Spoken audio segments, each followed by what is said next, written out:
Hello दोस्तों, आज हम लोग पढ़ेंगे बैलेंसिंग ऑफ केमिकल इक्वेशन जो तुम्हारे क्लास 10th का टॉपिक है जो कि बोर्ड में आता है। अब कोई पूछेगा कि बैलेंसिंग पढ़ना क्यों है, वाई बैलेंसिंग इज़ इम्पॉर्टेंट। तो सबसे पहली बात ये है कि ये टॉपिक तुम्हारे बोर्ड्स में आएगा जिससे नंबर मिलेंगे। ठीक है, ये तो हो गया मज़ाक। इम्पॉर्टेंट बात ये है कि बैलेंसिंग इसलिए इम्पॉर्टेंट है कि तुम लोगों ने क्लास 9th में पढ़ा होगा law of conservation of mass, जो कि तुम लोग भूल चुके होगे। Law of conservation of mass क्या होता है? तुम लोगों ने 9th में थोड़ा भी अगर ध्यान दिया होगा तो ये सुना होगा कि mass can neither be created nor be destroyed in a chemical reaction. Mass ना ही क्रिएट किया जा सकता है और ना ही डिस्ट्रॉय किया जा सकता है। सिर्फ और सिर्फ केमिकल रिएक्शन में ही नहीं, इस यूनिवर्स में भी जो भी मास है वो पहले से है और रहेगा। ना उसे क्रिएट किया जा सकता है और ना ही उसे डिस्ट्रॉय किया जा सकता है। सिर्फ और सिर्फ हम लोग one form to another form में मास को चेंज कर सकते हैं। और बैलेंसिंग इसलिए इम्पॉर्टेंट है, सबसे पहली बात हुआ law of conservation of mass.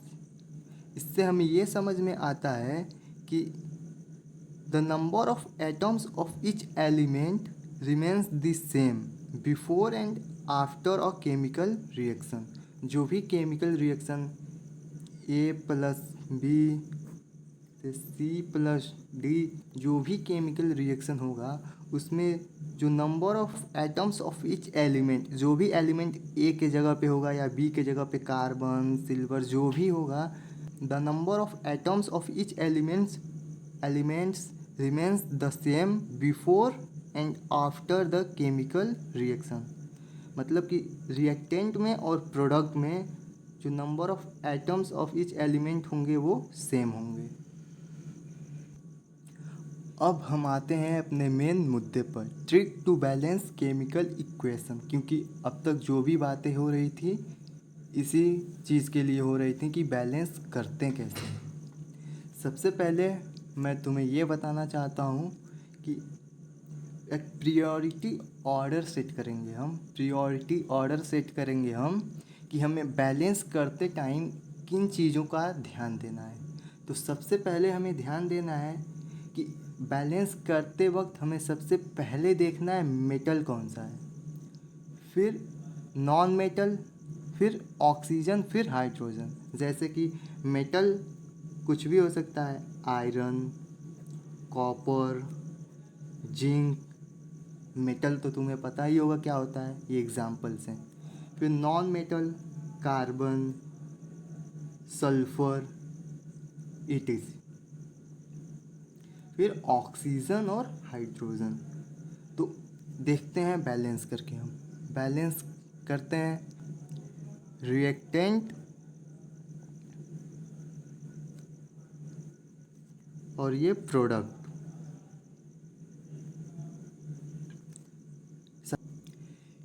किसी भी केमिकल इक्वेशन को बैलेंस करने के लिए मैंने जो प्रायोरिटी ऑर्डर बताया है, सबसे पहले हम चेक करेंगे उस इक्वेशन में मेटल है या नहीं है।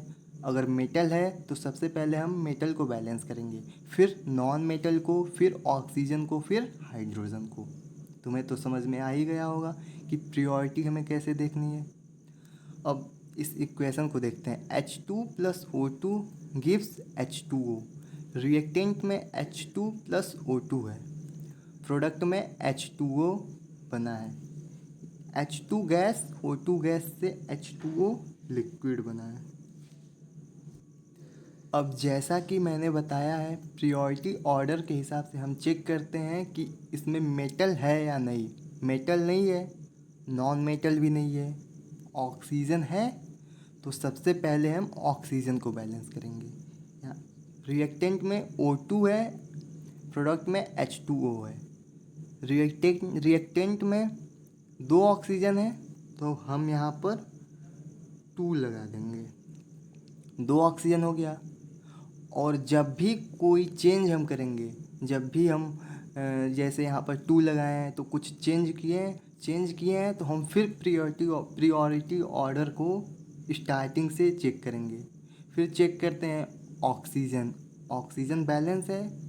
इसके बाद हाइड्रोजन देखेंगे, 2 × 2 4 हाइड्रोजन है प्रोडक्ट में और 2 हाइड्रोजन है रिएक्टेंट में, तो हम 2 से मल्टीप्लाई कर देंगे। 2 × 2 4 hydrogen in reactant, 2 × 2 4 hydrogen in product, 2 oxygen in reactant, 1 यहाँ पर 1 है, 1 × 2 2 oxygen in product. Equation balance है। अब हम देखते हैं दूसरी equation, CO gas plus H2 gas gives CH3OH। जैसा कि मैंने बताया, प्रियोरिटी ऑर्डर के हिसाब से सबसे पहले हम चेक करेंगे कि इस इक्वेशन में मेटल है या नहीं। तो मेटल देखते हैं, आयरन, कॉपर, जिंक या जो भी मेटल्स होते हैं, इस इक्वेशन में मेटल नहीं है। नॉन मेटल है, कार्बन है। तो प्रियोरिटी ऑर्डर के अकॉर्डिंग हम सबसे पहले नॉन मेटल को बैलेंस करेंगे। तो रिएक्टेंट में 1 कार्बन है, प्रोडक्ट में 1 कार्बन है, नॉन मेटल बैलेंस है। याद रखना, जब भी हम कोई चेंज करते हैं तो हम प्रियोरिटी ऑर्डर को स्टार्टिंग से फिर देखेंगे। यहाँ पर कार्बन बैलेंस है, इसके बाद ऑक्सीजन चेक करेंगे, ऑक्सीजन बैलेंस है या नहीं। रिएक्टेंट में 1 ऑक्सीजन है, प्रोडक्ट में 1 ऑक्सीजन है, ऑक्सीजन बैलेंस्ड है। बहुत ही आसान है यार ये तो। इसके बाद देखते हैं हाइड्रोजन। रिएक्टेंट में 2 हाइड्रोजन है और प्रोडक्ट में 3 + 1 4 हाइड्रोजन है। तो हम हाइड्रोजन बैलेंस करने के लिए रिएक्टेंट में 2 से मल्टीप्लाई कर देते हैं, 2H2, 2 × 2 4 हाइड्रोजन, 3 + 1 4 हाइड्रोजन। अब सब चेक कर लेते हैं, 1 carbon 1 carbon, 1 oxygen 1 oxygen, 2 × 2 4 hydrogen, 3 + 1 4 hydrogen. Equation balance है। अब अगली इक्वेशन देखते हैं, Fe + H2O gives Fe3O4 + H2। जैसा कि मैंने बताया है, किसी भी केमिकल इक्वेशन को पढ़ते ही हमारे दिमाग में ये प्रियोरिटी ऑर्डर आनी चाहिए। ये प्रियोरिटी ऑर्डर आनी चाहिए। सबसे पहले हम मेटल देखेंगे। मेटल है? हाँ है, आयरन Fe। सबसे पहले Fe को बैलेंस करेंगे। रिएक्टेंट में 1 Fe है और प्रोडक्ट में 3 Fe है, तो हम Fe को बैलेंस करने के लिए यहाँ पर 3 लगा देंगे। जैसा कि मैंने बताया था, कोई भी चेंज करेंगे हम तो फिर से ऑर्डर को देखेंगे। अभी तो हम पहले नंबर पे ही थे तो इससे कोई फ़र्क नहीं पड़ा है। तो मेटल बैलेंस हुआ? हाँ, हो गया। दूसरे नंबर पर नॉन मेटल है? नहीं है। फिर ऑक्सीजन बैलेंस करेंगे। प्रोडक्ट में 4 ऑक्सीजन है और रिएक्टेंट में 1 ही ऑक्सीजन है, तो हम बैलेंस करने के लिए 4 से मल्टीप्लाई कर देंगे। अब कोई चेंज आया, हमने 4 से मल्टीप्लाई किया, तो हम फिर से स्टार्टिंग से देखेंगे। यहाँ पे अभी नहीं समझ में आ रहा होगा कि क्यों चेक करना है। जब कोई कॉम्प्लिकेटेड इक्वेशन आएगा तब समझ में आएगा कि मैं क्यों बता रहा हूँ कि फिर से देखना है। हमने 4 से मल्टीप्लाई किया तो फिर से चेक करेंगे। मेटल 3Fe, ठीक है। नॉन मेटल नहीं है। ऑक्सीजन 4 × 1 यहाँ है 4 × 1 4 ऑक्सीजन। इसके बाद हाइड्रोजन बैलेंस करेंगे।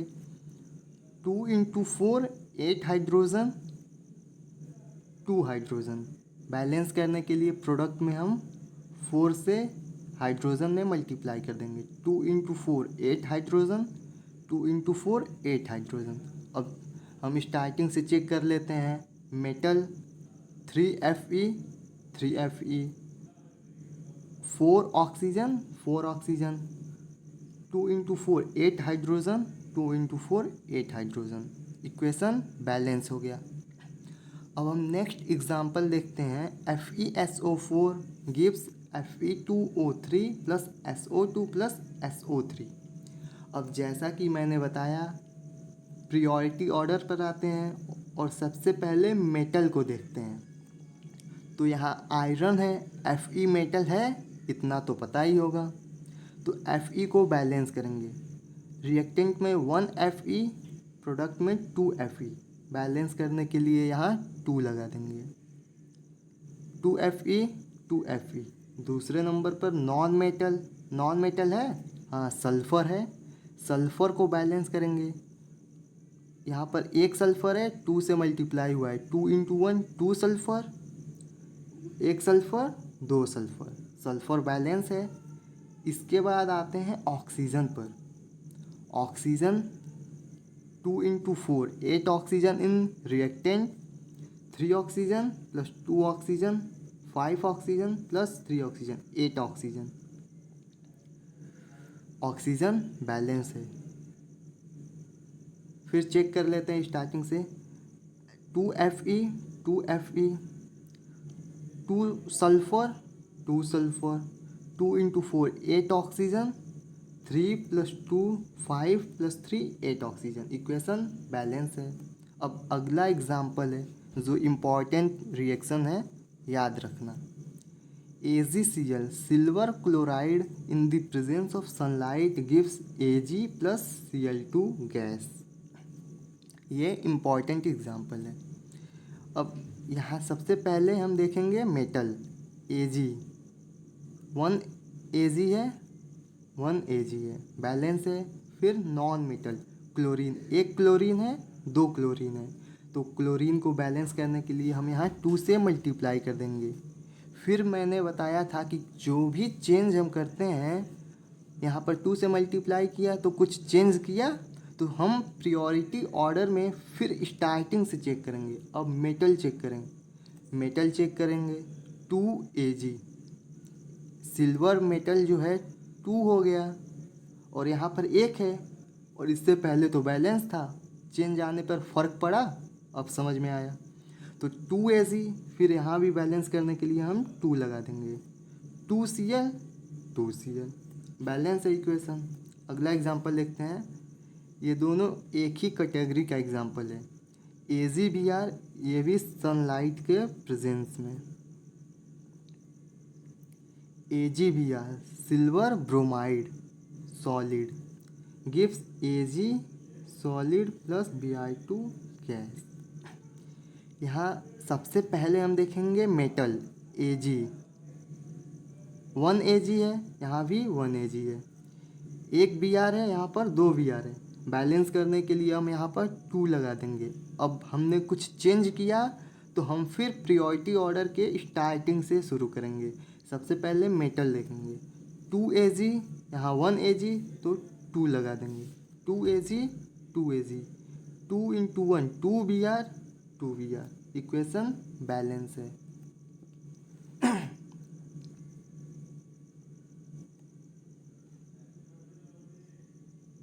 अब नेक्स्ट एग्जांपल है CuO plus NH3 gives Cu plus N2 plus H2O। ठीक, तो मैंने क्या बताया है, सबसे पहले हम देखेंगे मेटल कॉपर। यहाँ मेटल है तो सबसे पहले कॉपर को बैलेंस करेंगे। 1 कॉपर बैलेंस है। फिर नॉन मेटल।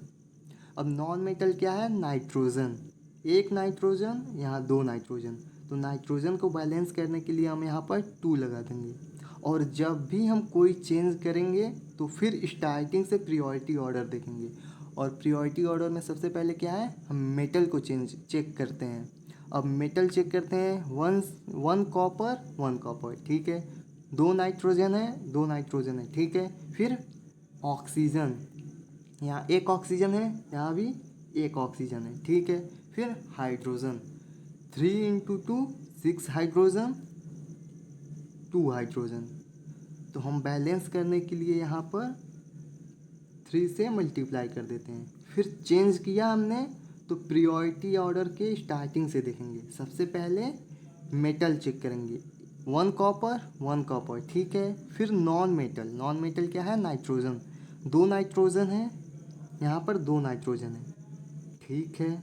फिर ऑक्सीजन, यहाँ 1 ऑक्सीजन है और यहाँ 3 इंटू 1 3 ऑक्सीजन है।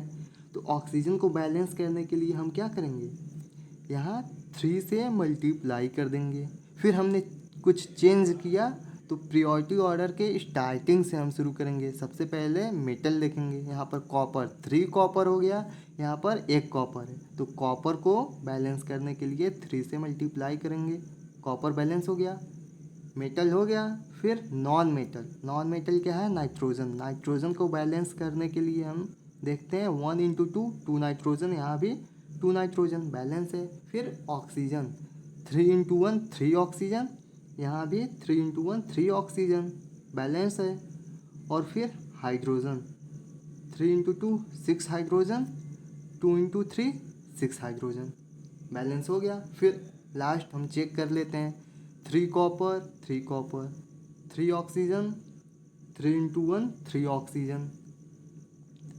फिर nitrogen 2 nitrogen 2 nitrogen, hydrogen 2 into 3 6 hydrogen, 3 into 2 6 hydrogen balance हो गया। याद रखना, जब भी हम कोई चेंज करते हैं तो हम अपने प्रियोरिटी ऑर्डर को स्टार्टिंग से फिर चेक करेंगे। अब हम नेक्स्ट एग्जांपल देखते हैं, Al4C3 plus H2O gives CH4 plus AlOH का होल थ्राइस। तो जैसा कि मैंने बताया है, बैलेंसिंग के लिए सबसे पहले हम देखते हैं प्रियोरिटी ऑर्डर, जिसमें चेक करते हैं मेटल, मेटल एल्यूमिनियम मेटल है, 4 एल्यूमिनियम, रिएक्टेंट में 4 एल्यूमिनियम है और प्रोडक्ट में 1। तो बैलेंस करने के लिए हम 4 से मल्टीप्लाई कर दे रहे हैं, 4 एल्यूमिनियम 4 एल्यूमिनियम। प्रियोरिटी ऑर्डर का दूसरा स्टेप है non metal, non metal carbon है, 3 कार्बन, यहाँ पर 1 कार्बन। तो बैलेंस करने के लिए हम 3 से मल्टीप्लाई कर देते हैं। और मैंने बताया था कि जब भी कोई चेंज करते हैं तो हम प्रियोरिटी ऑर्डर को स्टार्टिंग से चेक करते हैं। तो फिर चेक करिए, 4 aluminium 4 aluminium, 3 copper 3 carbon 3 carbon.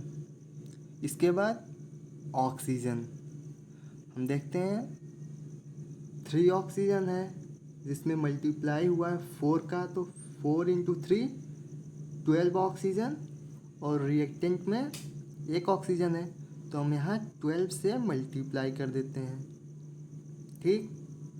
अब इसके बाद हम चेक करते हैं हाइड्रोजन, रिएक्टेंट में 12 इंटू 2 24 हाइड्रोजन है, 24 हाइड्रोजन रिएक्टेंट में है, और प्रोडक्ट में 3 हाइड्रोजन है, मल्टीप्लाई हुआ है 4 का, 12 हाइड्रोजन, और यहाँ 4 into 3 12 hydrogen, 12 plus 12 24 hydrogen product में हुए और 24 हाइड्रोजन रिएक्टेंट में हुए। इक्वेशन बैलेंस है। अब हम नेक्स्ट एग्जांपल देखते हैं, MnO2 plus HCl gives MnCl2 plus H2O plus Cl2। हमें इसे बैलेंस करना है। तो जैसा कि मैंने बताया, प्रियोरिटी ऑर्डर को चेक करेंगे, जिसमें सबसे पहले मेटल देखते हैं, 1 Mn मैंगनीज 1 है रिएक्टेंट में, प्रोडक्ट में भी 1 है, ठीक है। इसके बाद नॉन मेटल, नॉन मेटल क्या है, क्लोरीन, 1 क्लोरीन है, प्रोडक्ट में 2 क्लोरीन है, यहाँ भी 2 क्लोरीन है, 4 क्लोरीन है। तो क्लोरीन को बैलेंस करने के लिए हम यहाँ पर 4 से मल्टीप्लाई कर देते हैं, क्लोरीन बैलेंस हो गया। इसके बाद आता है नंबर ऑक्सीजन का, रिएक्टेंट में 2 ऑक्सीजन है और प्रोडक्ट में 1 ऑक्सीजन है। ऑक्सीजन को बैलेंस करने के लिए हम यहाँ पर 2 से मल्टीप्लाई कर देते हैं। अब इसके बाद हम हाइड्रोजन को बैलेंस करते हैं। रिएक्टेंट में 4 इंटू 1 4 हाइड्रोजन है, प्रोडक्ट में 2 इंटू 2 4 हाइड्रोजन है। हाइड्रोजन बैलेंस हो गया। अब हम इस इक्वेशन को फिर से लास्ट में चेक कर लेते हैं। 1 manganese 2 oxygen 2 into 1 2 oxygen, 4 hydrogen 2 into 2 4 hydrogen, 4 into 1 4 chlorine, 2 chlorine plus 2 chlorine 4 chlorine. Equation balance है। किसी भी केमिकल इक्वेशन को बैलेंस करने के लिए ये प्रियोरिटी ऑर्डर हमेशा याद रखना है। जब भी कोई केमिकल इक्वेशन हम देखते हैं तो हमारे दिमाग में यही आना चाहिए कि सबसे पहले हम मेटल चेक करेंगे, फिर नॉन मेटल, फिर ऑक्सीजन और फिर हाइड्रोजन लास्ट में। और जब भी कोई चेंज हम करते हैं, 2 से मल्टीप्लाई करते हैं या 4 से मल्टीप्लाई करते हैं, जैसे हम इस एग्जांपल में 2 से मल्टीप्लाई किए हैं तो कुछ चेंज हुआ होगा, तो इस प्रियोरिटी ऑर्डर को हम फिर स्टार्टिंग से देखेंगे। ठीक है। अब हम देखते हैं एक टॉपिक है कोरोजन एंड रैंसिडिटी। हमारे एनसीईआरटी में टॉपिक है कोरोजन एंड रैंसिडिटी। ये क्या है? इफेक्ट ऑफ ऑक्सीडेशन रिएक्शन है। क्या है? इफेक्ट ऑफ ऑक्सीडेशन रिएक्शन है। क्या क्या इफेक्ट हम देखते हैं नॉर्मली अपने लाइफ में? कोरोजन और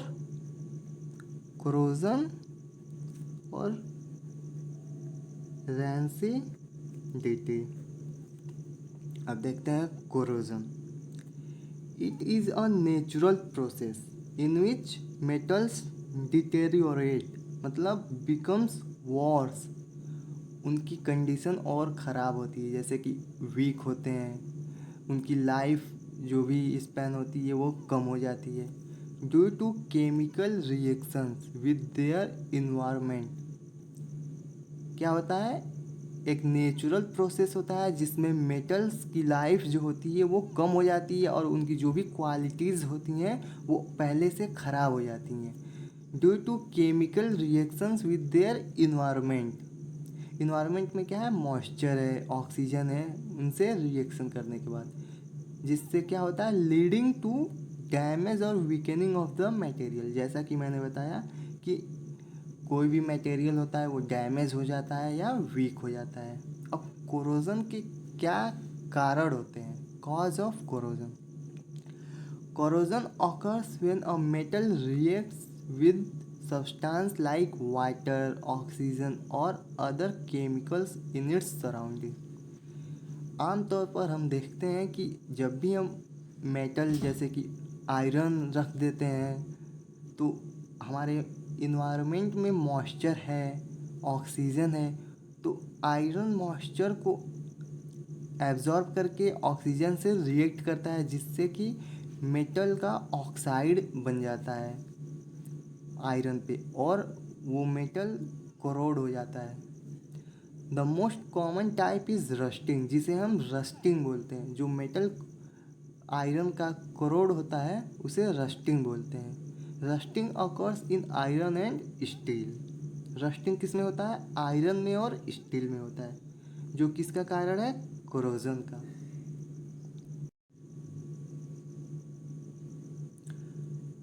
अब हमारे दिमाग में ये आया होगा कि कोरोजन होता क्यों है, कैसे होता है कोरोजन। तो हम यहाँ देखते हैं factors that lead to corrosion. जैसा कि हम सभी जानते हैं प्रेजेंस ऑफ मॉइस्चर, जो कि वाटर होता है। हमारे इन्वायरमेंट में मॉइस्चर प्रेजेंट होता है, जो क्या होता है? एक मेन फैक्टर होता है कोरोजन का। Presence of oxygen. कैसे? Oxygen in air reacts with metal, particularly iron, to form oxides. क्या होता है? ऑक्सीजन जो एयर में प्रेजेंट होता है वो मेटल से रिएक्ट करके मेटल ऑक्साइड बना देता है। पार्टिकुलरली आयरन का ऑक्साइड बना देता है। अब हम देखते हैं कि कैसे बचा जा सकता है कोरोजन से। Prevention and resistance to corrosion. सबसे पहला पॉइंट है कोटिंग विथ पेंट और अदर मटेरियल्स। हम सब देखते हैं कि जब भी हमारे घरों में आयरन के जो विंडोज़ या डोर्स लगते हैं तो हम उन्हें पेंट करते हैं। क्यों करते हैं? ताकि जो भी मॉइस्चर है वो आसानी से रिएक्ट ना कर सके, ताकि हमारे जो मेटल है उसका लाइफ बना रहे और वो कोरोड ना हो। तो सबसे पहला पॉइंट हो गया कोटिंग विथ पेंट और अदर मटेरियल। दूसरा पॉइंट है गैल्वेनाइजेशन। ये होता क्या है? It is a process where a protective layer of zinc is applied to iron और स्टील। क्या होता है कि जो भी हमारी कॉस्टली मटेरियल्स होती हैं, इंस्ट्रूमेंट हुए या मशीन्स हुए, तो उन्हें बचाने के लिए हम जिंक की कोटिंग कर देते हैं उनके लेयर पे, ताकि जो भी मॉइस्चर अटैक करेगा वो सबसे पहले जिंक पर अटैक करेगा, तो जिंक कोरोड होगा और हमारा जो मटेरियल होगा, जो कॉस्टली इंस्ट्रूमेंट है या मशीन के पार्ट्स हैं, वो सेफ रहेंगे। तो यही होता है कि जिंक की कोटिंग हम अप्लाई कर देते हैं आयरन या स्टील पर।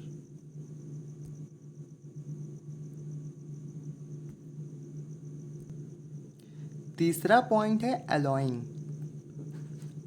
हम लोगों ने 9th में या 8th में पढ़ा होगा कि एलॉय क्या होता है। एलॉय 2 और मोर मेटल्स का मिक्सचर होता है।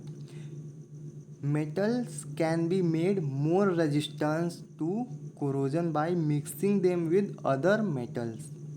जैसे कि stainless steel, it is an alloy of iron, carbon and chromium.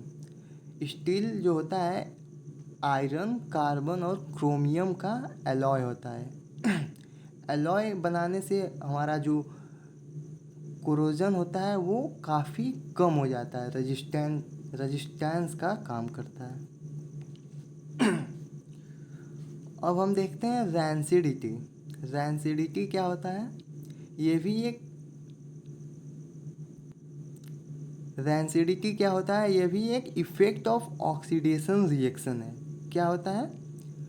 Oxidation reaction का इफ़ेक्ट है। इसका मतलब ये भी ऑक्सीजन से रिएक्ट करता होगा तो हमें कुछ नुकसान होता होगा, इसलिए हम इसे भी प्रिवेंट करने के लिए कुछ उपाय करते हैं। तो देखते हैं, when fats and oils are oxidized they become rancid and their smell and taste change। Rancid होने से क्या होता है? स्मेल और टेस्ट चेंज हो जाता है। फैट्स हुए या ऑयल्स हुए या कोई भी ऑयली फूड हुआ।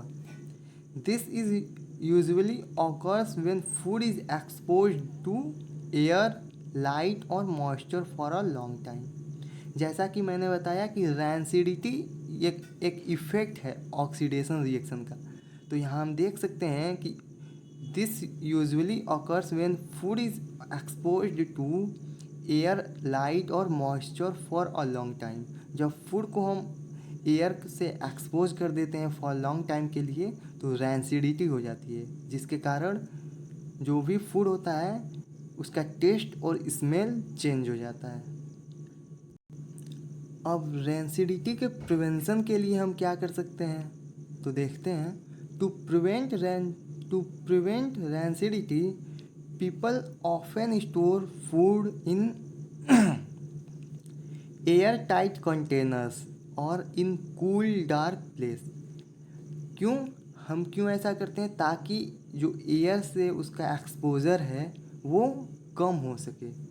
हम फूड को एयर टाइट कंटेनर में रखते हैं या कूल डार्क प्लेस में रखते हैं ताकि रेट ऑफ जो रिएक्शन है एयर से वो कम हो सके।